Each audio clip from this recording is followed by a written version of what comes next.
पड़ोसी भी इस बात को जानते थे और जाने कैसे कैसे बातें भी करते।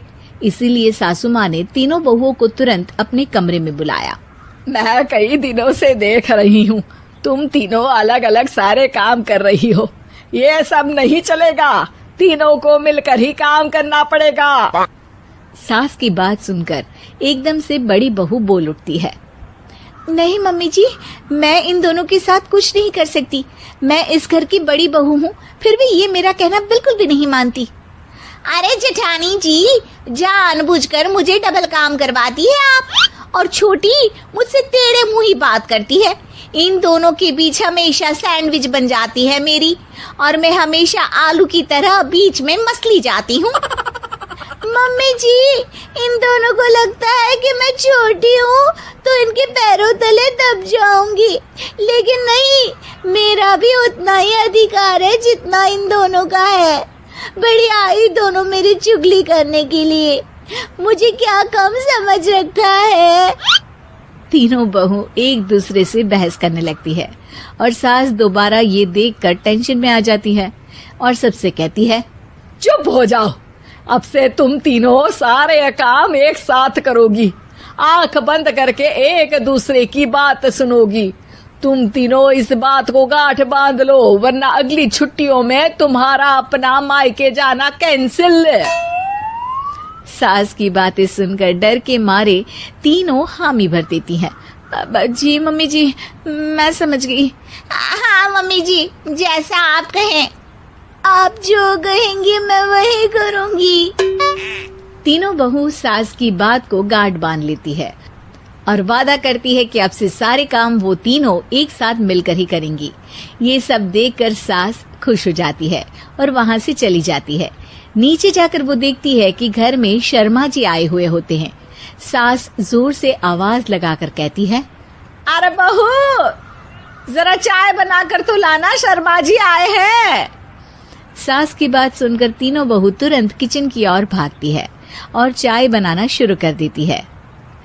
मुझे तो एकदम मसाले वाली कड़क चाय पसंद है, तो हम शर्मा जी के लिए मसाले वाली चाय ही बनाएंगे। अरे नहीं दीदी, गर्मी के मौसम में मसाला चाय कौन पीता है? मैं तो शर्मा जी के लिए इलायची वाली चाय ही बनाऊंगी। ये कैसी बात कर रही हैं आप दोनों? मेरी मम्मी ने सिखाया है कि मेहमान को ज्यादा दूध और शक्कर वाली चाय देनी चाहिए, वरना वो घर वालों को कंजूस समझते हैं। तो मैं तो शर्मा जी को ऐसी ही चाय दूंगी। तीनों बहुएं अपने अपने तरीके से चाय में शक्कर, मसाला, पत्ती सब डाल देती है। उबलने के बाद तीनों मिलकर चाय बाहर लेकर जाती है और शर्मा जी और सासू माँ को देती हैं। चाय पीने के बाद शर्मा जी सासू माँ को देखकर शर्मा जाते हैं और शर्मिंदा महसूस करते हैं कि आखिर उन्होंने चाय पीने के लिए हामी क्यों भरी। सासू माँ भी चाय पीना शुरू करती है और कहती हैं, अरे बहू, ये कैसी चाय बनाई है? चाय है या मीठे दूध की बासुंदी? हाँ, चाय अच्छी नहीं लगी क्या? कोई बात नहीं, हम पराठा बनाकर लाते हैं। चलो चलो अंदर। हाँ हाँ चलो, हाँ आती हूँ मैं भी। नहीं नहीं, मेरा पेट चाय ने ही चौपट कर दिया, वही काफी है। पराठे से पोपट नहीं करवाना, मैं तो चलता हूँ। शर्मा जी चुपचाप पतली गली से निकल जाते हैं। अगले दिन सास बहुओं से कहती है, अरे बहू, जाओ जाके ऊपर के गेस्ट हाउस की सफाई कर दो। कल हमारे यहाँ मेरे दूर के रिश्तेदार आने वाले हैं, तो पूरे कमरे को चमका देना, समझी? तीनों बहू सास की बात को मानकर ऊपर सफाई करने चली जाती हैं और तीनों कमरे की सफाई चालू कर देती है। बड़ी बहू मकड़ी के जाले साफ करती है, तो बीच वाली झाड़ू लगाना और छोटी वाली सर्फ डालकर जमीन धोना शुरू कर देती है। अरे दीदी, जेठानी जी, अभी मैंने पूरी फर्श धोई और आप फिर से धूल नीचे गिरा रही हैं। और मछली जेठानी जी, आप बिना झाड़ू की धूल यहाँ छटक रही हैं। अरे तीनों को साफ करना है, एक साथ सफाई करते हैं ना। अरे वही तो, हम साथ साथ हैं, घर साफ साफ है। तीनों बहू ऐसे ही काम में उलझ जाती है और 2 घंटे तक एक ही कमरे की सफाई करती रहती है।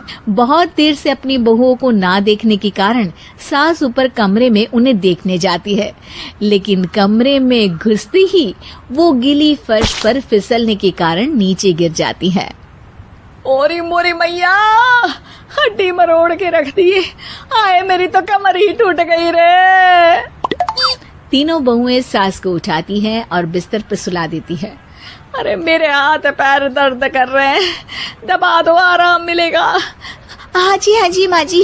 अरे जी माँ जी, जी माँ जी। और तीनों बहुएं एक साथ सास के हाथ को दबाना शुरू कर देती हैं।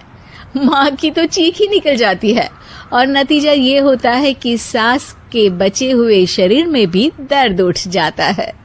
हाय राम, ये क्या कर दिया तुम तीनों ने।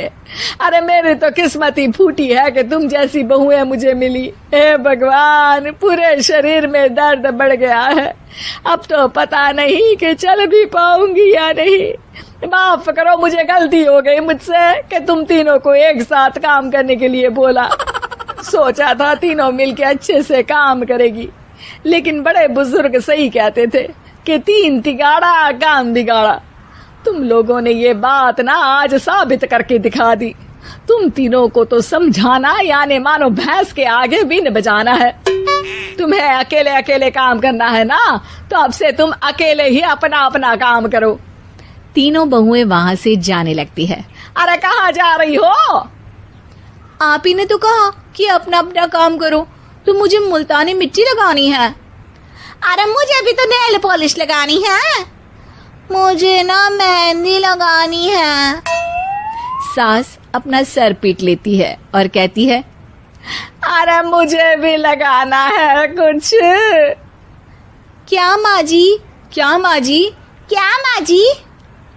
तुम्हारे घर वालों को फोन तुम्हारी हरकतें बताने के लिए।